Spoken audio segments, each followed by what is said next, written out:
इतिहास में आपने मुगलों की जीत के अनगिनत किस्से सुने होंगे कि कैसे बाबर से लेकर औरंगजेब तक मुगलों ने एक एक कर भारत की तमाम रियासतों को अपने कंट्रोल में कर लिया था।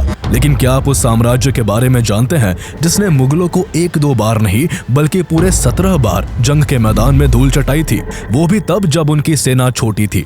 उनके पास कोई तोपखाना नहीं था, न ही दिल्ली जैसे साम्राज्य की दौलत और रिसोर्सेस थे। फिर भी उन्होंने अपने साहस, रणनीति और जमीन की समझ से उस एम्पायर को झुका दिया जिसे कभी कोई नहीं झुका सका। वो गुरिल्ला युद्ध करते, नदियों और पहाड़ियों को अपनी ढाल बनाते और आधी रात में दुश्मनों पर हमला करके उनके काफिले में खलबली मचा देते और सुबह होने से पहले घने जंगलों में ऐसे गायब हो जाते जैसे कि कोई भूत हो।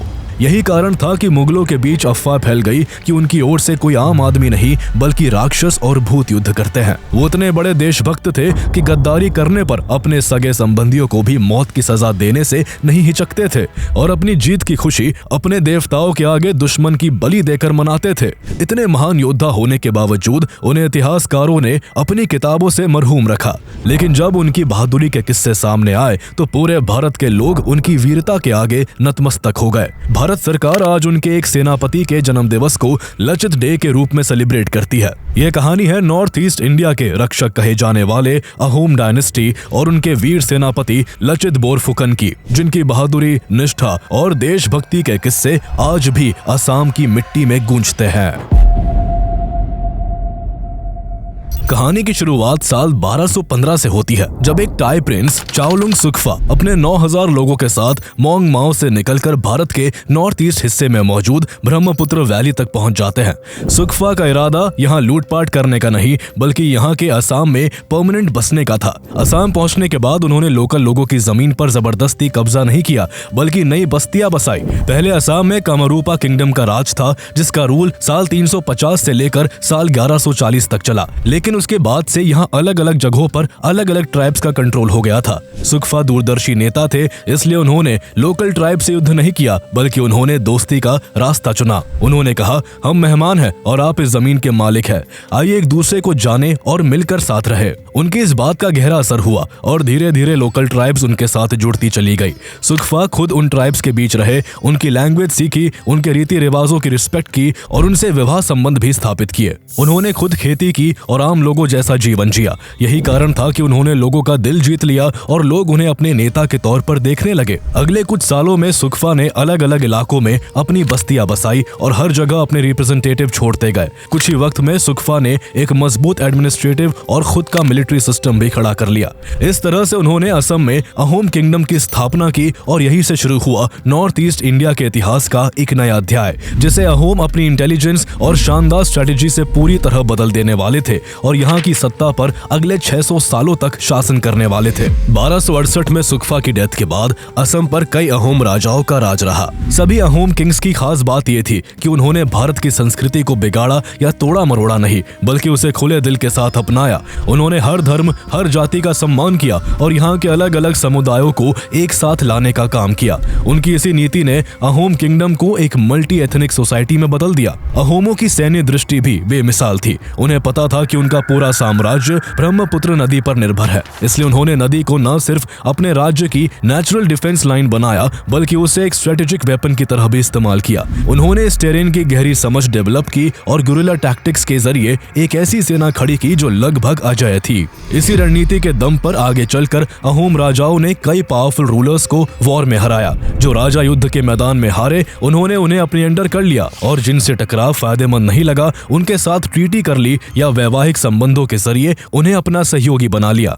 उन दिनों भारत पर विदेशी आक्रमण लगातार हो रहे थे। नॉर्थ वेस्ट से टर्किश और अफगान रूलर्स के हमले बढ़ रहे थे। अहोमों को भी टर्किश और अफगान रूलर्स का सामना करना पड़ा, लेकिन अहोम किंग्स ने उनका डटकर मुकाबला किया और उन्हें अपने इलाकों से पीछे हटने पर मजबूर कर दिया। लेकिन उनकी असली परीक्षा भी बाकी थी। जल्द ही उनका सामना एक ऐसे एम्पायर से होने वाला था जो लगभग पूरे भारत पर राज कर रहा था, जिसकी विशाल सेना थी और जिसकी एम्बिशन पूरे नॉर्थ ईस्ट को निगल जाने की थी। ये एम्पायर कोई और नहीं बल्कि मुगल एम्पायर था। साल 1526 में बाबर ने इंडिया में मुगल एम्पायर को स्टैब्लिश किया। मुगलों ने बहुत तेजी के साथ भारत में चारों दिशाओं में अपने राज को फैलाना शुरू किया और बहुत ही कम समय में भारत के मोस्टली स्टेट्स मुगलों के कब्जे में आ गए। जहांगीर के समय तक ईस्ट की साइड बंगाल में भी मुगलों की स्थिति काफी मजबूत हो गई थी और अब मुगल एम्पायर का ध्यान भारत के नॉर्थ ईस्ट पर था। नॉर्थ ईस्ट में उनका ध्यान खासकर उपजाऊ मिट्टी और नेचुरल रिसोर्सेज से भरपूर असम पर था। मुगल अपना एम्पायर यहाँ तक एक्सपैंड करके पूरे भारत पर अपना मुगलिया झंडा फतेह करना चाहते थे, लेकिन तब तक असम में अहोम डायनेस्टी को राज करते हुए लगभग 300 साल हो गए थे और उनकी पकड़ यहाँ काफी मजबूत हो चुकी थी। लेकिन भारत में लगातार मिल रही जीत से मुगलों को ऐसा लगने लगा था कि उनके सामने दुनिया की कोई ताकत नहीं टिक सकती। हालांकि मुगलों ने अहोमों के खिलाफ डायरेक्ट वॉर शुरू करने से पहले वहां घुसपैठ करने की कोशिश की। साल 1613 में मुगलों ने जब कासिम खान चिश्ती को बंगाल का नया सूबेदार अपॉइंट किया तो उसने अहोम किंगडम के इलाके में घुसपैठ शुरू कर दी। वो अपने लोगों को भेजकर वहां अनऑथोराइज्ड एंड इलीगल ट्रेड करने लगा। जब इसकी खबर अहोम्स को लगी तो उन्होंने अपनी टेरिटरी में इलीगल मुगल ट्रेडर्स की बोट्स और तस्करी के सामान को सीज कर लिया।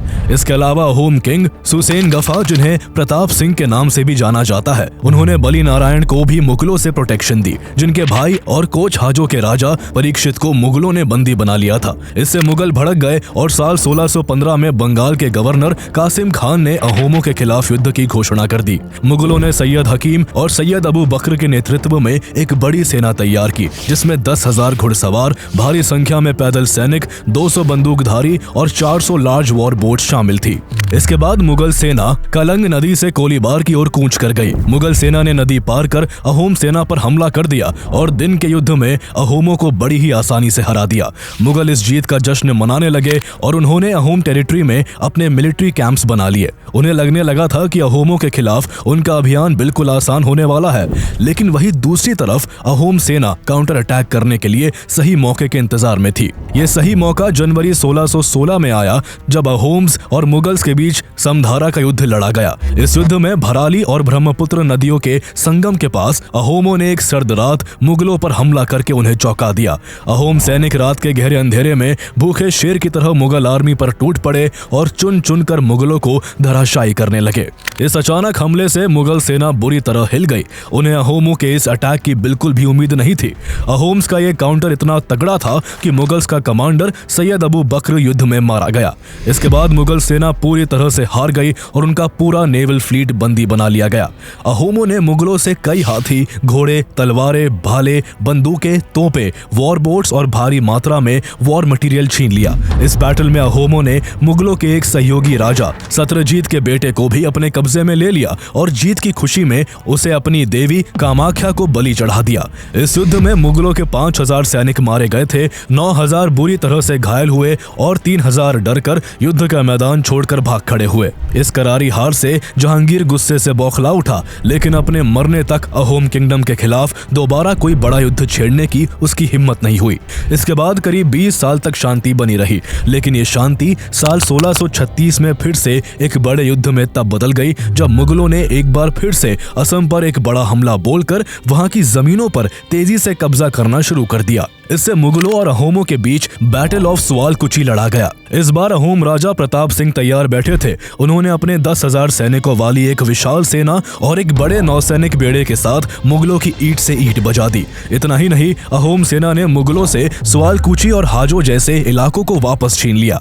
ये युद्ध 2 साल तक जारी रहा, जिसमें फिर से अहोम्स की ही जीत हुई और मुगल सेना को मुंह की खानी पड़ी। हालांकि इस जंग में अहोमों को भी काफी नुकसान पहुंचा था और वो भी अब शांति चाहते थे।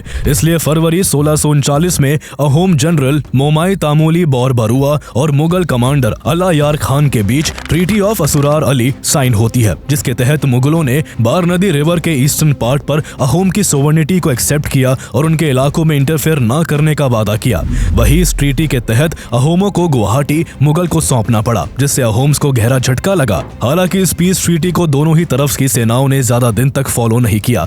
दोनों तरफ से छोटी मोटी झड़प होती ही रहती थी। थी।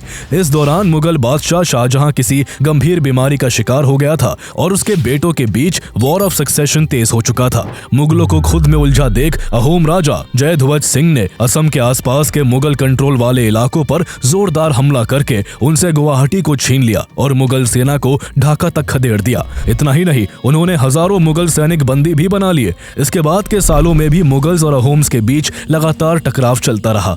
हालात तब और भयानक हो गए जब 1658 में दिल्ली की गद्दी पर बेहद क्रूर शासक औरंगजेब बैठा। उसने अपने भरोसेमंद सेनापति और बंगाल के अपने गवर्नर मीर जुमला II के नेतृत्व में एक विशाल सेना को नॉर्थ ईस्ट की ओर रवाना किया। मीर जुमला ने सबसे पहले कूच बिहार पर फतह हासिल की और फिर 1662 की शुरुआत में गुवाहाटी को भी जीत लिया, जिसे कुछ साल पहले राजा जयध्वज ने मुगलों से वापस छीना था। अहोम्स की इस हार की सबसे बड़ी वजह यह थी कि उस समय अहोम दरबार में अंदरूनी मतभेद काफी ज्यादा हो गए थे। राजा जयध्वज ने कायस्थ जाति के एक व्यक्ति को लोअर असम का शासक बना दिया था, जिससे राज्य का सामंत वर्ग राजा से काफी नाराज था। इसलिए अहोम सेना मीर जुमला के खिलाफ पूरे मन से युद्ध लड़ ही नहीं रही थी। इसका परिणाम यह हुआ कि जल्दी ही मीर जुमला ने सिमलुघर फोर्ट पर भी जीत हासिल कर ली। इसके बाद राजा जयध्वज सिंह को अपना महल छोड़कर पहाड़ियों की ओर भागना पड़ा। बिना राजा के बाकी के अहोम सैनिक जो युद्ध कर रहे थे, उनका भी हौसला चकनाचूर हो गया और मुगल अटैक के केवल 3 हफ्ते बाद मीर जुमला ने अहोमों की राजधानी गढ़गांव को भी कैप्चर कर लिया। हालांकि अहोम्स की तरफ से जंगलों और पहाड़ियों से छापामार हमले लगातार जारी रहे, यहाँ तक कि असम की आम जनता ने भी मुगल कैंप्स पर धावा बोलना शुरू कर दिया। धीरे धीरे मीर जुमला को एहसास हुआ कि इतने दुर्गम इलाके में लंबे समय तक टिके रहना मुश्किल है। इसलिए जनवरी 1663 में उसने जयध्वज सिंह के पास एक ट्रीटी का प्रपोजल भेजा। अपने कई इलाकों को खो चुके राजा जयध्वज सिंह को मजबूरी में ट्रीटी ऑफ झिलाझारी घाट करनी पड़ी, जो उनके लिए एक अपमानजनक ट्रीटी थी। इसके तहत उन्हें वेस्टर्न असम मुगलों को सौंपना पड़ा और हर्जाने के रूप में मुगलों को 3 लाख रुपए, 90 हाथी और हर साल 20 हाथियों का एनुअल ट्रिब्यूट देने पर सहमत होना पड़ा। इतना ही नहीं, मीर जुमला 12,000 अहोम बंधकों को भी अपने साथ ले गया। इस अपमानजनक संधि का यही अंत नहीं हुआ। जयध्वज सिंह को अपनी इकलौती बेटी रामानी घबरू और एक भतीजी को इसी ट्रीटी के तहत मुगल एम्परर को सौंपना पड़ा, जो अहोम वंश के लिए एक शर्म की बात थी। उस समय उनकी बेटी रामानी घबरू की उम्र केवल 7 साल थी। जब वो बड़ी हुई तो उनकी शादी औरंगजेब के तीसरे बेटे मोहम्मद आजम शाह से करवा दी गई और उनका नाम बदलकर रहमत बानू बेगम कर दिया गया। अपमान का एक घूंट पीने के बाद जयध्वज सिंह ने अपने उत्तराधिकारी चक्रध्वज सिंह को बुलाकर कहा था, हमारे देश के सीने में गड़े इस अपमान के कांटे को तुम्हें निकालना होगा। इसके कुछ दिनों बाद ही उनकी मौत हो गई। उनके बाद चक्रध्वज राजा बने और राजा बनते ही उन्होंने फिर से मुगलों से अपनी जमीन वापस लेने और अपने किंगडम को मजबूत करने की ठान ली। चक्रध्वज जानते थे कि अगर मुगल से जीतना है तो एक डिसिप्लिन और पावरफुल आर्मी खड़ी करनी होगी। ऐसे में उन्होंने सेना में हर स्तर पर लीडरशिप सिस्टम तैयार किया। 10 सैनिकों के ऊपर एक डेका, 100 के ऊपर एक सैन्या, 1000 के ऊपर एक हजारिका, 3000 के ऊपर एक राजखोवा और 6000 सैनिकों का लीडर फूकन कहलाता था। इन सभी के ऊपर एक सुप्रीम कमांडर होता था जिसे बोरफुकन कहा जाता था। ऐसे में सवाल उठा कि आखिर अहोम सेना का बोरफुकन किसे नियुक्त किया जाए। राजा चक्रध्वज सिंह को इस पद के लिए लचित से बेहतर कोई नहीं लगा। उन्होंने लचित को अपना बोरफुकन अपॉइंट कर दिया, जिसके बाद लचित न रहकर लचित बोरफुकन बन गए और वो आगे ऐसे ऐसे कारनामे करने वाले थे कि दुनिया उन्हें इसी नाम से जानने वाली थी। लचित बोरफुकन पूर्व सेनापति मोमाई तामुली बारबरुआ के सबसे छोटे बेटे थे। उनके पिता ने जहांगीर और शाहजहां के समय मुगल फोर्सेस से कई युद्ध लड़े थे और राज्य की रक्षा में अहम योगदान दिया था। उनकी बहन पखोरी घबरू की शादी राजा जयध्वज सिंह से हुई थी और रामानी घबरू उनकी भांजी थी, जिनकी शादी ट्रीटी ऑफ झिलाझारी घाट के अनुसार औरंगजेब के तीसरे बेटे सुल्तान आजम से हुई थी। वो बोरफुकन बनने से पहले घोड़ा बरुआ यानी घुड़साल प्रमुख, सिमला गुरिया फूकन यानी टैक्स कलेक्शन के हेड और डोला काशरिन बरुआ यानी पुलिस चीफ जैसे कई अहम पदों पर काम कर चुके थे।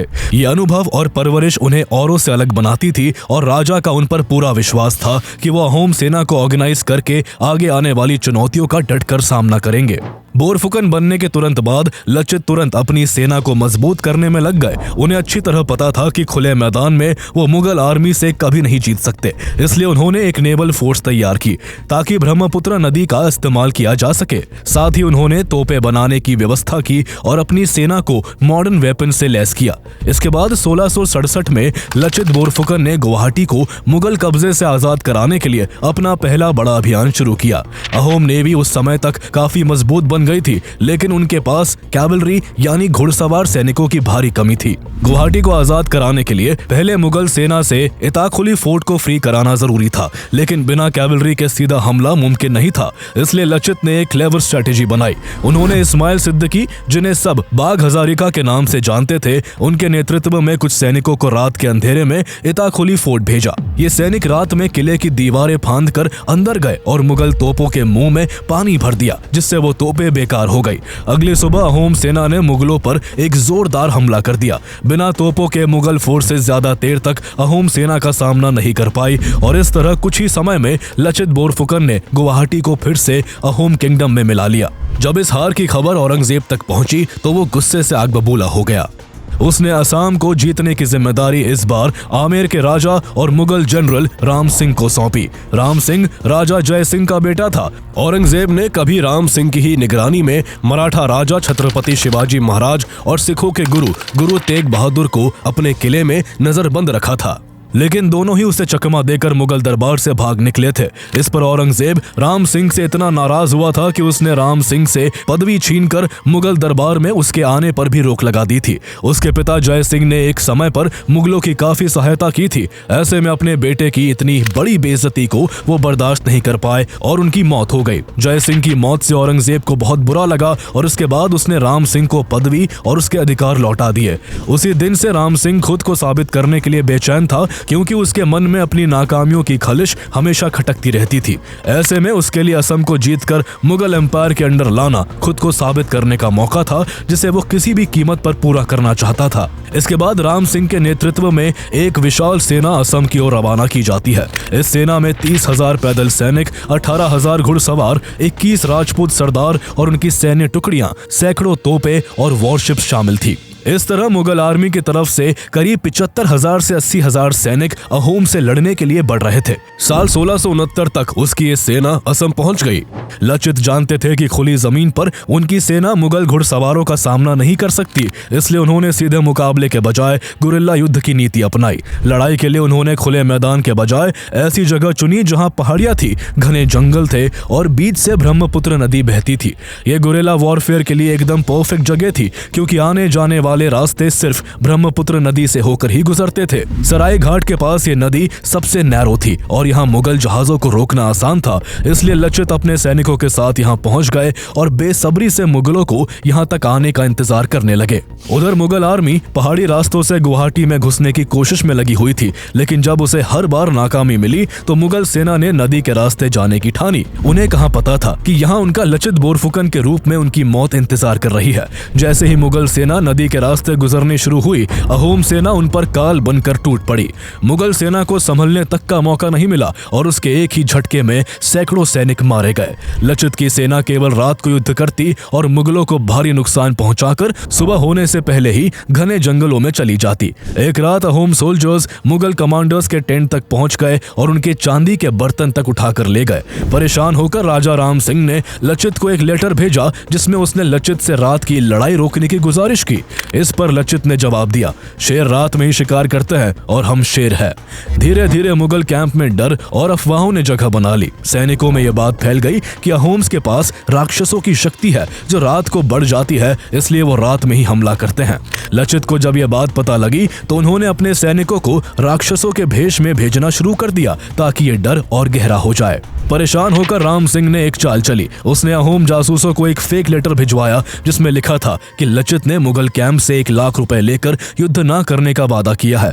जब यह लेटर अहोम कोर्ट पहुंचा तो किंग चक्रध्वज लचित के ऊपर शक कर बैठे। उन्होंने लचित से बुलाकर पूछा कि वो ये युद्ध खुले मैदान में क्यों नहीं कर रहे। लचित ने कुछ वक्त मांगा, लेकिन राजा ने उन्हें खुली जंग लड़ने का आदेश दे दिया। ऐसे में बिना पूरी तैयारी के अगस्त 1669 में अलाबोई के मैदान में अहोम्स और मुगल्स के बीच भयंकर युद्ध हुआ। इस युद्ध में अहोम सेना बुरी तरह परास्त हो गई और उनके 10,000 सैनिक मारे गए। अहोमों को अपने मोर्चे से मजबूरन कुछ किलोमीटर पीछे हटना पड़ा। हालांकि गुवाहाटी अब भी मुगल के कंट्रोल से बाहर था। इस बीच राजा चक्रध्वज सिंह की मौत हो गई और उनके बाद उदयादित्य सिंह ने अहोम की गद्दी संभाली।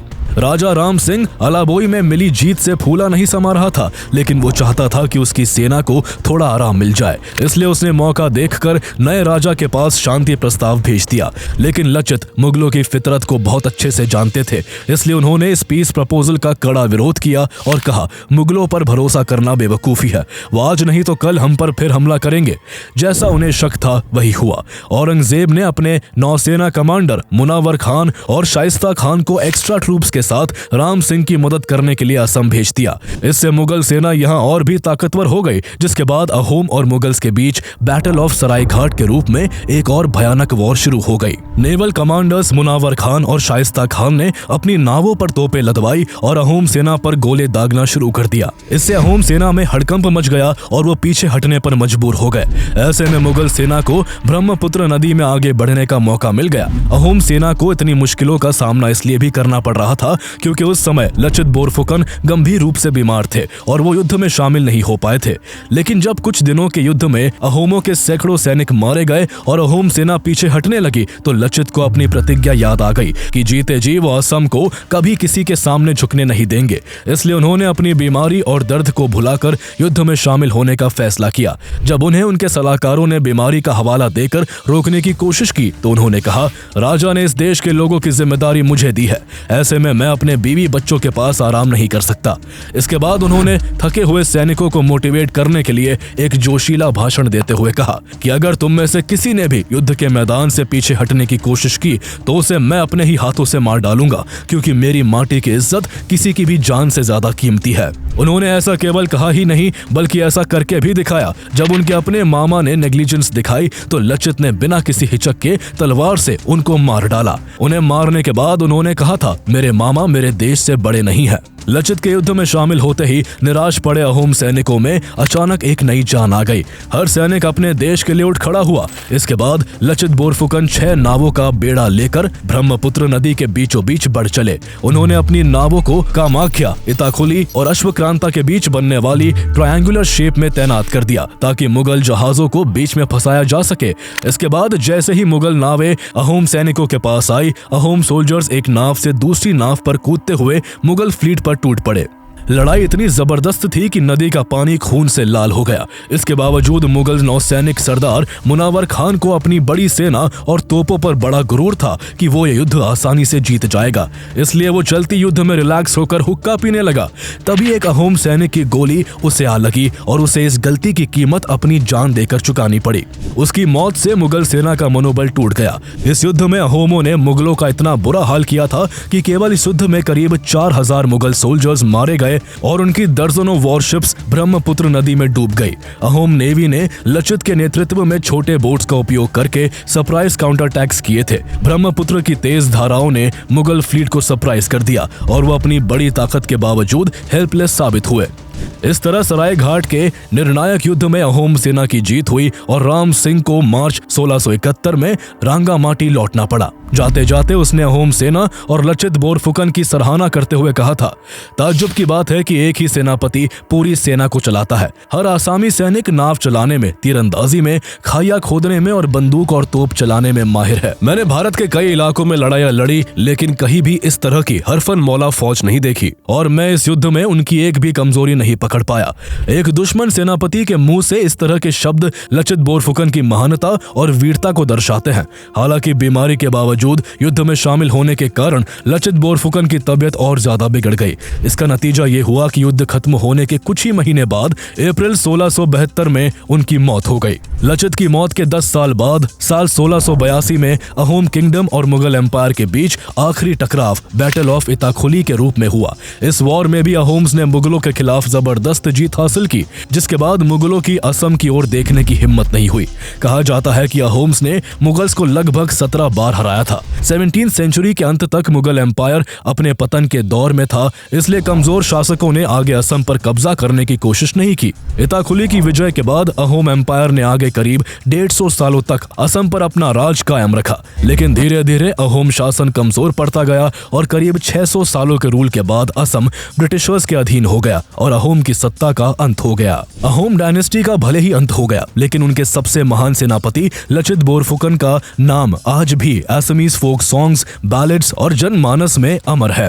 हालांकि शुरुआत में काफी सालों तक उनकी कहानी केवल असम और नॉर्थ ईस्ट के कुछ हिस्सों तक ही दबी रही, लेकिन बाद में एस.एल. बरुआ समेत कुछ इतिहासकारों ने लचित की हीरोइज्म को रिडिस्कवर किया और उनकी तुलना छत्रपति शिवाजी महाराज, महाराणा प्रताप और रानी दुर्गावती जैसे महान शासकों से की। इससे उनकी कहानी पूरे भारत में फैल गई और लोगों ने उन्हें जमकर सराहा।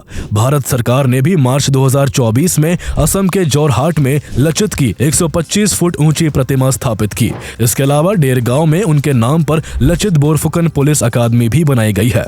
उनके जन्मदिन 24 नवंबर को असम में लचित दिवस के रूप में मनाया जाता है और नेशनल डिफेंस अकादमी में हर साल सबसे बेहतर प्रदर्शन करने वाले कैडेट को लचित गोल्ड मेडल के सम्मान से नवाजा जाता है।